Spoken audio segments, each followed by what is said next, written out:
Release Control and Validation. Module 1, Lesson 1. Introduction to Release Control and Validation in the Service Lifecycle. Welcome to Lesson 1. In this lesson, we're going to study the service transition lifecycle stage and the role that the release, control, and validation processes have within it. This lesson includes the purpose, objectives, and scope of service transition, value to the business and how the RCV processes interact with processes within other lifecycle stages, development of an effective service transition strategy, defining service transition lifecycle stages, the key initiatives that are important for effective preparation for service transition, the approach and best practices in planning and coordinating service transition activities, and how service transition provides transition process support to stakeholders. Before we begin looking at the release, control, and validation processes, we should first look at the purpose of the service transition lifecycle stage itself. The purpose of service transition is to make sure that when the service provider introduces a new service from design into operation or makes a change to an existing service, it meets the expectations of our customers. In this way, we, as the service provider, make sure that the service we are delivering is presented to the customer as agreed in service strategy and service design. In order to achieve the purpose, we have several objectives that need to be considered and addressed. The first of these is to plan and manage the service changes that are taking place, which means that we are looking at the way they are introduced into our live environment. Anything new in the live environment means we potentially introduce a level of risk, so management of risk is a key part of how we manage our overall service transition. Another factor that must be considered is how we go about doing the deployment of the release, and we're going to look at this as part of some of the processes that we consider in the Release, Control, and Validation course. We already mentioned that one of the key areas is to set expectations of the customers, and this is never more important than when we are carrying out a service transition. So in some of the processes that we're going to look at, we're going to consider how we set expectations and what the customer's expectations of our services will be. Customers' expectations are largely based on the value they place on our services. You should remember from your foundation course the concept of value being based on utility and warranty. We're going to look at those concepts and how they work in the release, control, and validation processes. From your own experience, you will recognize that a successful introduction of a new service or change to a service needs to be supported by good documentation and information. We're going to look at this as part of our knowledge management. Successful service transition means that we need to make sure all of the activities associated with the objectives are carried out. Think about the things you need to do when you are implementing a new service or a change to an existing service. What would be some of the most important activities? You can see on the screen some of the most important activities, which include planning the resources for the transition, managing risks, having repeatable tests so that we can compare the results more accurately. What would you add to that list so that the objectives for the transition could be achieved?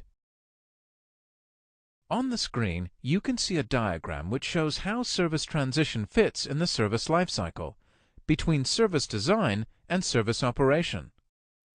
Service strategy provides direction, and continual service improvement monitors for improvement opportunities. You can see the processes of the transition phase and how they build to make a transition successful. We are going to explore these processes as part of the course, but for now, let's take a brief look at their interaction in the diagram. The diagram shows you the processes that cross over the whole service lifecycle: change management, service asset and configuration management, and knowledge management. These allow us to manage across a broad scope of service management activity, with a new requirement triggered in strategy being managed through to operation and then continual service improvement. The remaining processes are based in service transition itself, ensuring that our services are properly planned and tested before they go live. These processes are transition planning and support, service validation and testing, change evaluation, and release and deployment management. They support the others and ensure we deliver our services in an efficient manner. Service transition is used when we are making service-affecting changes to our live environment and provides guidance on how we introduce a new or changed service. Any introduction needs to go smoothly and meet the expectations of our customers.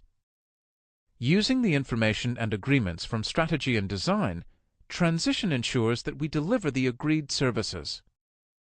These activities include the management of changes to services and service management processes, introducing new services, and the decommissioning of old services. It applies to the control of all types of service provision, outsourcing, movement of services between service providers, mergers and acquisitions. These are all circumstances covered by the service transition guidance. In reality, there is likely to be a requirement for management and control over a combination of these areas. For example, the introduction of a new service provided through an outsourcing company. Service transition guidance covers all these factors. Transition is where we test to make sure all elements of the live service will work effectively, and our processes will produce the desired outcomes. We need to make sure that we don't overload our service transition processes, so small changes and minor improvements will not be planned using the transition planning processes. Applying too much formal transition control to small changes will simply add bureaucracy instead of becoming more efficient. Service transition is an extremely important part of the service lifecycle. It used to be common practice for a project to be delivered into the live environment without due consideration for all the necessary documentation and handover. As long as the project delivered to its deadline, service operation would pick up any adjustments that were needed to make the implementation work properly for the customers and users. It wasn't the most effective or efficient delivery. Service transition has been introduced as the lifecycle phase that ensures we get a proper handover from projects and development teams. This means our business customers will benefit from more successful implementations that deliver the outcomes they need, and we as a service provider ensure that we can cope with the volumes of change to meet business requirements. Another benefit that our business will gain from the service transition phase is the assurance that what they have asked for in terms of service provision will actually be provided.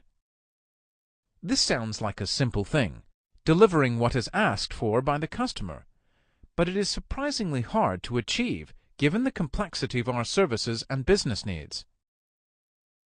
The processes and activities in service transition allow us to manage this effectively, reducing costs, managing risks, and delivering value.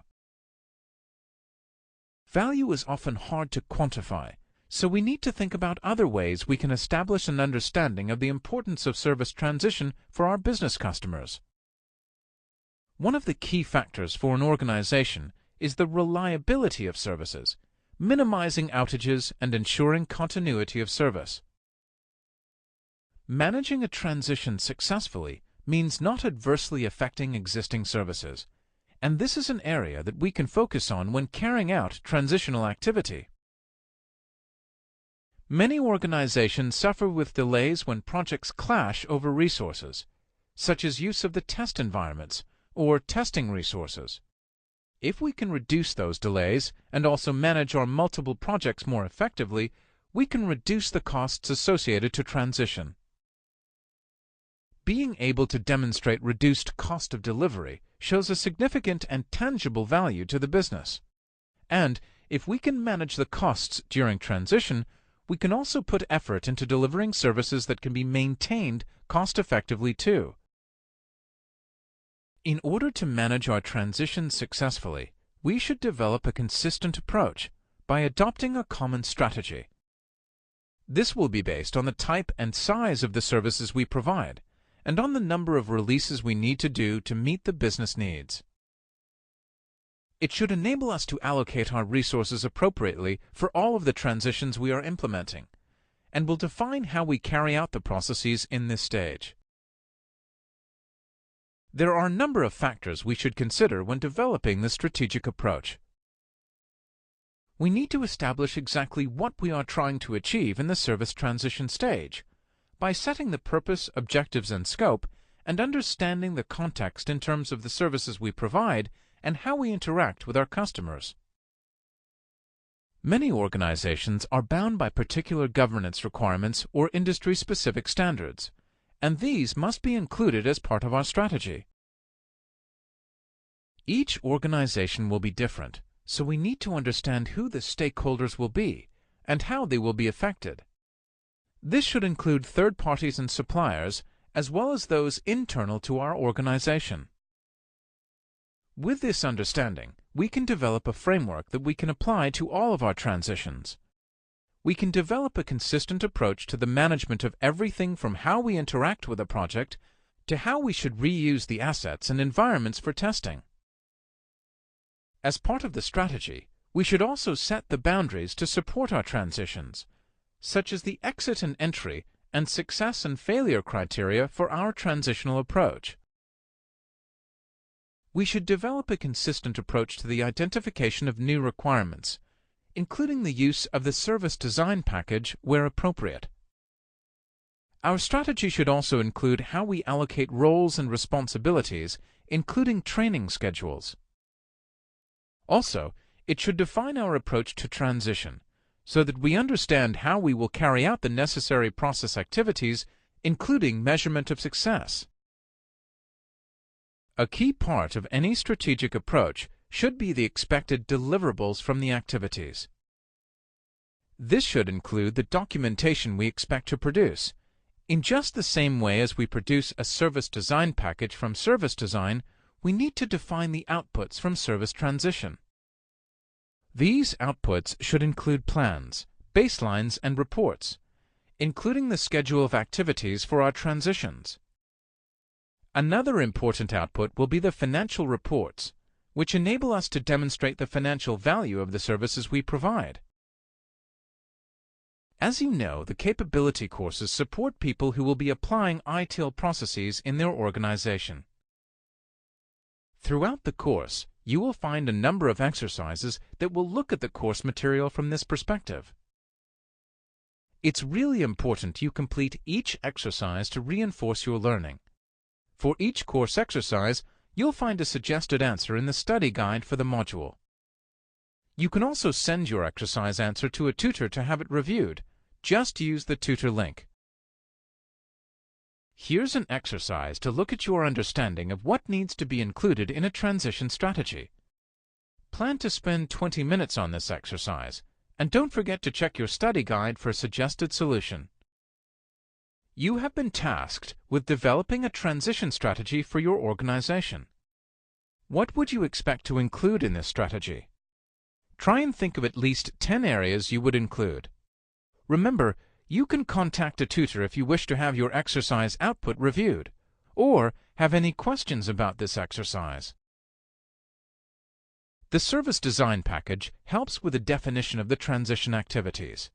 It sets out the stages of the transition, taking us from the acquisition of the assets we will need for the release, all the way through to early life support and the review and close of the transition. It will cover steps such as the requirements for building and testing the release, and the criteria for testing the service we are delivering. An important part of service testing is the operational readiness test for the acceptance of the service into the live environment. This is one of the key factors that makes transition valuable to the business. We ensure that we deliver what is required and what was agreed through service strategy and design. Typically, our strategy will also include the deployment criteria, so that we understand how we will engage with the business when we deliver the release. And finally, we will agree exactly what will be part of early life support, and how we will ensure we have met the closure criteria defined during the development and design. We will always include the exit and entry criteria for each individual stage, even if the typical stages vary according to the release we are managing. In preparation for transition, we need to ensure we have the correct inputs from all of the supporting processes and lifecycle stages. This includes the service design package, acceptance criteria, and change evaluation reports. All transitions should be triggered by a request for change, or RFC, and we should ensure that we have the appropriate documentation and authorization as the transition takes place. This will all ensure that we are ready to begin a transition, either introducing a new service or change, or decommissioning a service. Before we begin to make any alteration to the live environment, we should capture a snapshot of the existing state and verify that this is accurate. You may remember from your foundation training that this approval state is called a baseline. What reasons can you think of for taking a baseline prior to a transition taking place? Ensuring that we understand the current state before making changes means that if things do not go according to plan, we have an agreed return point. Our basic requirement for readiness must be the agreement of the stakeholders who will be participating in or be receiving the transition, that we have a suitable plan for the transition, and that it is going to provide the service as designed and documented in the service design package. The service design package will have been subject to evaluation as part of its sign-off, carried out by the change evaluation process. This interim report will be an important input into the preparation for our transition activity, as it will identify the likelihood of successful implementation. In order to coordinate the processes in the service transition stage, it is necessary to plan each transition, to ensure that we work effectively and efficiently. Wherever possible, we should adopt the service transition model that we have identified as part of the strategic approach to transition. Each transition will have its own requirements, dependent on the desired outcome, but we should attempt to work to a consistent plan. The plan should cover the following sections as a minimum: the work environment and infrastructure, schedule for the activities and tasks to be undertaken, resource and budget allocation, issues and risks which can be identified at the start, and this will be added to as the plan is carried out, and lead times and contingency for any specific actions or equipment. Our environments are complex and often distributed across a wide organizational structure. Managing the introduction of a new service or a change to an existing service is complicated and full of dependencies. It is vital that we take an integrated approach to planning transitions, so that we are working effectively across all disciplines. It's important to make sure that the overall plans are aligned and supportive of the individual plans for each stage of the transition. For example, the release and deployment plans need to consider that utilization of specific resources for testing may have very specific schedules.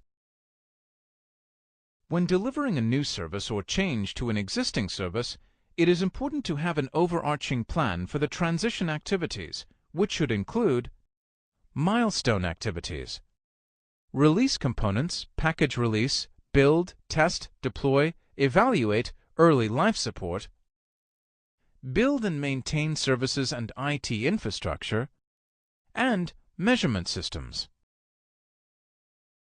As there are likely to be a number of activities taking place at the same time, ITIL recommends adopting a project management approach. This allows for the coordination of all the activities as a program. There are a number of project management methods that can be used, for example, PRINCE2 or PMBOK. But whatever the approach adopted, it is important to ensure that all the activities are coordinated. Larger releases, such as those with a greater impact on the business, or perhaps involving a more complex approach, will probably be managed as projects in their own right. Whatever approach we adopt, it is important that the plans we make for the transition are reviewed and verified. Here's an exercise to look at your understanding of the contents of a service transition plan. What questions would you ask to verify that the plan was fit for purpose? What information would you expect to see included in the plan? Plan to spend 20 minutes on this exercise, and don't forget to check your study guide for a suggested solution. One of the major purposes of the Service Transition publication is the advice it provides to the stakeholders involved with the changes being carried out. This should include guidance to project managers, who may not have service management expertise, about the factors that are important for service management. This could include, for example, policies and processes that will enable the service transition to work effectively. Transition planning and support provides assistance with the administration of the activities that are taking place, and should liaise with the program and project office. Communication is key to the success of any service management activity, and especially when we are working on changes to the live environment. Service Transition provides guidance on communication plans, which should cover objectives of the communication, define stakeholders, the content of the communication, the frequency and format, and measurement of whether the communication is successful. Whilst the plans are being carried out, it is important to make sure we have sufficient monitoring and progress reports to establish if the plans are successful. Monitoring progress on a regular basis will help identify if the plans are still appropriate for the business. Over the lifetime of a project, it is possible that business needs will have changed, and monitoring progress will allow us to see if there is any correction required to the plan. Before we complete this lesson, here's a quick quiz to test what you've learned. At the end of the quiz, you'll receive your result and can try the questions again if you would like to.